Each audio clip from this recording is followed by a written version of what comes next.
Hello everyone, this is fiber letter. There are several types of optical fiber connector and fish polishing. Usually, optical fiber connector polishing is divided into three types: PC, UPC, and APC. PC and fish belong to a kind of physical and fish, which is microsphere. UPC is more optimized in PC technology, the polishing and the smoothness of the endfish.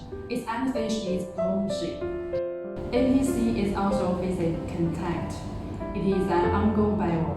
And finally, how many degrees is the bevel of the final of APC contactor?